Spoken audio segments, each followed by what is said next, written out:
Excluded from my sister's wedding, I went on vacation.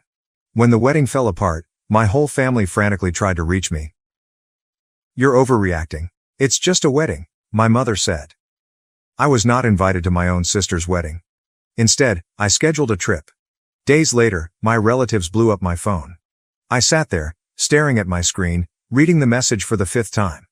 "Hey, just wanted to let you know the guest list is finalized and we had to make some tough cuts. Hope you understand. Love you."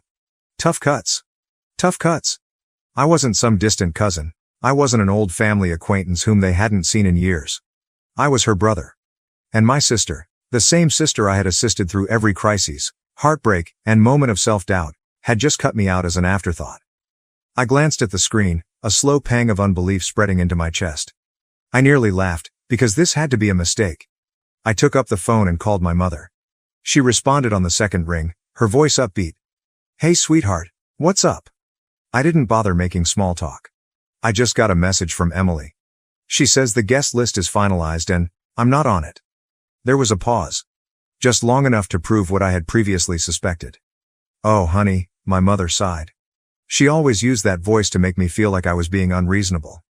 "It's just a wedding. Don't make a big deal out of this. Just a wedding." I felt a hot stinging coil in my stomach. "Are you serious?" I asked, my voice unusually calm. "Mom, I'm her brother. How am I not invited to my own sister's wedding?" She produced a tisk sound, as if I were a toddler having a tantrum. "It's not personal. They had to keep the guest list small and—" "Mom." I cut her off. "I just saw Emily's Instagram post. She invited 150 people." Silence. Then, a forced chuckle. "Well, you know how things are. Weddings are expensive. And maybe they assumed you wouldn't mind skipping this one." I felt like I had been hit in the stomach. "Wouldn't mind?" I asked. "Mom, I've been there for Emily through it all. I helped her relocate twice. When she lost her job, we covered half of her rent. And I was the one who helped her get over her last breakup. But now I'm not good enough to be there on her special day." "Oh, stop being dramatic," my mother remarked with a sigh. "It's just one day. You're overreacting." I laughed briefly and without humor. Overreacting, right? I could already predict how things would go. I would argue. My mother would shrug me off. Emily would certainly provide a half-hearted apologies later. I'd be expected to forgive and forget. Because that is what I have always done. Not this time. Something within me cracked. If I wasn't worthy of inclusion, then fine, I would not be. I hung up without saying anything and began browsing through my phone. If I wasn't planning to attend Emily's wedding, then I was going to be somewhere much nicer. I was going on a vacation. The more I thought about it, the angrier I became. I wasn't the type of guy who got upset over trivial matters. I had previously let a lot slide. Emily had repeatedly forgotten my birthday. She would only call me when she needed something. Our mother always wanted me to be the understanding one. Emily managed to get away with murder. But this was an entirely new level of disdain. I wasn't going to sit around moping while my sister and the rest of the family played happy little wedding without me. If I wasn't significant enough to be featured, then I wasn't significant enough to be present when they needed me. I grabbed my laptop and began looking up flights. If Emily could have the happiest day of her life, then I planned to enjoy the best week of my life. It took less than an hour to plan. I reserved all-inclusive accommodations at a 5-star resort in the Caribbean. Suite with an ocean view, spa services, and access to a private beach. I had always convinced myself that such a trip would be too pricey. Not this time. I wasn't just traveling for a holiday. I was making a statement. When the wedding weekend came around, I was already on a plane, enjoying champagne in first class. I made sure to upload a picture, legs extended out, drink in hand, with this caption. "Guess I got cut from the guest list, but I think I'll survive." The reactions were nearly immediate. Some of my cousins sent laughing emojis. My aunt, the only rational member in the family, commented, "Good for you. Should have taken me with you." But what's the best reaction? That came from my mother. She sent me 3 texts in a row. Mom asks, "Where are you?" My mom. "Are you seriously missing your sister's wedding over this?" Mother. "You're being petty." Petty? I wasn't even close to finishing. I responded with a photo of the beach, complete with white sand, crystal blue ocean, and a postcard perfect view. Then I shut off the phone. I wasn't about to let them guilt me. Not this time. For the first time in many years, I was not putting my family first. I was putting myself first. And it felt incredible. By the time I arrived in paradise, I had entirely eliminated any lingering remorse. The moment I walked out of the airport, the warm ocean breeze touched me, bearing the aroma of salt and tropical flowers. A private car was waiting to drive me to the resort. A stylish black SUV with chilled towels and bottled water in the backseat. Yeah. This was far better than a wedding. As we drove down the coast, I reflected on how right I had been to accomplish this. Back home, my family was presumably busy preparing for the big day. My mother was probably making excuses for why I wasn't present. My sister was laughing with her bridesmaids, not giving me a second thought. But I wasn't treated as an afterthought here. Here, I was the priority. My priority. The resort was something out of a fantasy. The lobby has enormous palm trees blooming within. A massive open-air architecture that allowed in the ocean wind. And the kind of service where you were greeted with a cocktail before you checked in. My room? Unreal. Floor-to-ceiling windows and a private balcony and the most gorgeous king-size bed I'd ever seen. I threw down my things, strolled out onto the balcony, and simply took it all in. Then, just to make matters worse, I took a picture of the scenery and shared it with this caption. When one door closes, another one opens, preferably to a beachside suite with unlimited margaritas. I knew it would find its way back to my family, and honestly, I hoped it did. Because for once, they could understand what it was like to be left out. And I was only getting started. The first full day of my trip was simply fantastic. I began the morning with room service, which included fluffy pancakes, fresh fruit, and coffee that was so wonderful it ruined every cup I'd ever tasted. Then I spent the entire day doing precisely what I wanted. No responsibilities. There's no family turmoil. Just me, the ocean, and a timetable focused only on my own enjoyment. By the afternoon, I was lounging on a sunbed by the infinity pool, martini in hand, watching the waves roll in. Every so often, I'd check at my phone, not to check in with my family. But look at the growing amount of responses to my vacation blogs. The comments were gold. Cousin Jake. Bro, where are you even? Aunt Lisa. Okay, now you're just showing off. An old college acquaintance says, dude, invite me next time. Finally, I received a notification that made me smirk. Emily saw your article.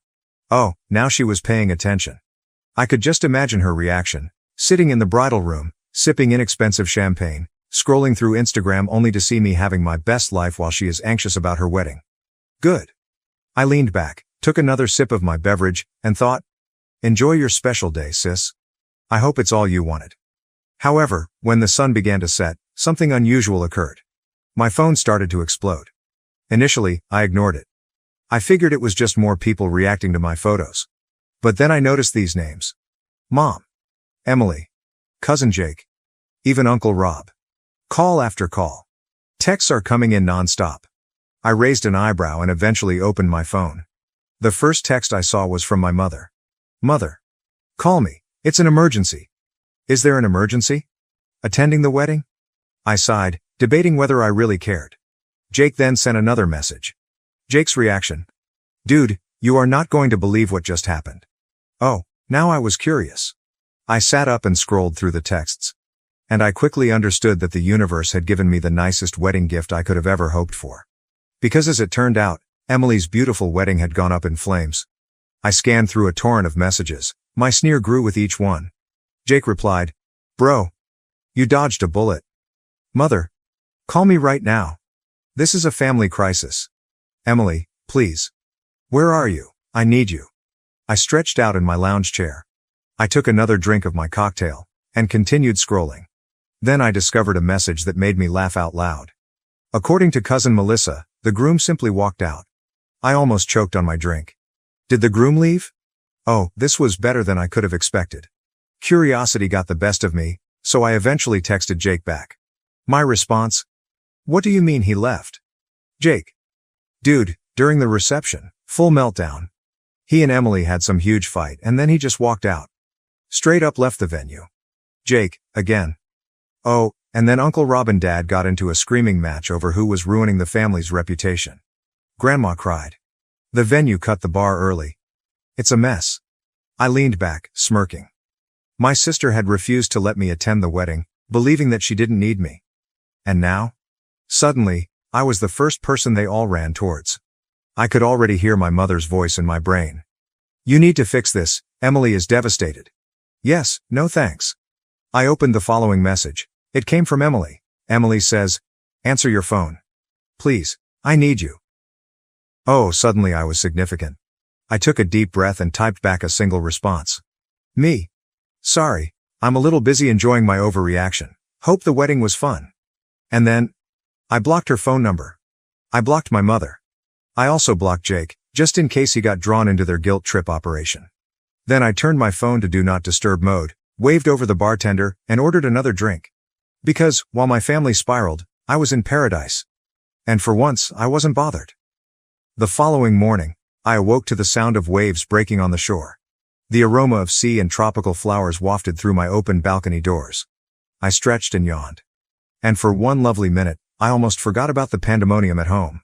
Almost. Then I looked at my phone. Even though I blocked the majority of my family, I still had more than 20 missed calls from random numbers. They tried everything to contact me. Several voicemails had slipped through. Despite my better judgment, I pressed play on the first one. Mom's voice, frantic. I don't know what you think you're doing, but this is not the time for one of your tantrums. Your sister is devastated and we need you here. This family needs to stick together right now. I rolled my eyes before deleting it. Next voicemail. Emily is crying. I don't understand why you're doing this. You're my brother. I need you. Please, just call me back. Click. Deleted. The following one had me laughing. Jake whispered as if he were hiding in a closet. Dude, Mom and Aunt Lisa are planning to show up at your apartment when you get back. Just a heads up. Also, Grandma keeps saying the wedding was cursed because you weren't there. It's hilarious. Was that a voicemail? I've saved. I tossed my phone on the bed and stepped out onto the balcony. The sun had just begun to rise. Creating a golden glow over the ocean, I took a deep breath, allowing the warmth of it to sink in. Back at home, my family was scrambling to perform damage control. Meanwhile, I was here, sipping espresso while wearing a bathrobe, enjoying the best decision I'd ever made. And the best part? They were now feeling what I had felt when they cut me out. Unwanted. Forgotten. Left out. It was rather poetic, actually. But I wasn't finished yet. I grabbed my phone. I took a photo of my breakfast, which included fluffy pancakes, fresh fruit, and a mimosa that was so brilliant it might blind someone. And posted it with this caption. Starting my day stress-free. Hope everyone back home is doing okay. Then, just for fun, I went through my blocked messages, grinned at all of the missed calls, and ordered another mimosa. I didn't intend to call them back. Allow them to clean up their own mess. I was on vacation. By midday, I was relaxing under a secluded cabana, sipping a tropical drink with an umbrella when my phone vibrated again. This time, the message came from cousin Melissa. Melissa. Okay, I know you're mad. And honestly, you deserve to be. But you have to hear what happened after the wedding. Call me. You're going to love this. I raised an eyebrow. Melissa has always been the only cousin with a brain. If she mentioned that I needed to hear anything, it was probably worth the time. So, despite my better judgment, I called her. She answered the first ring. Oh my God, you're finally answering, she said, unable to contain her joy. Okay, are you sitting down? I gazed about in my shaded cabana, the vast ocean in front of me and the chilled beverage in my palm. Yeah, I think I'm in a good place for whatever this is. Melissa let out a breathless laugh. Okay, after the groom left, Emily had a complete meltdown. And I don't mean a few tears. I mean yelling, wailing, and throwing objects at the wedding party. I smirked. Sounds about right. Melissa continued, her voice brimming with enthusiasm. Everyone was attempting to calm her down. Mom overheard Aunt Lisa suggest that the disaster could have been avoided. If you'd been there? I blinked. Wait, what? Melissa giggled. Yes, she was saying that you've always been the one to mend problems when Emily spirals. That if you were present, you would have talked sense into the groom or handled everything like you normally do. I burst into laughter. So let me get this straight. The same family that barred me from the wedding is now blaming me for not being present to preserve it. Oh, it gets better, Melissa remarked. Mom told Lisa she was acting ridiculous. And then they started fighting, loudly.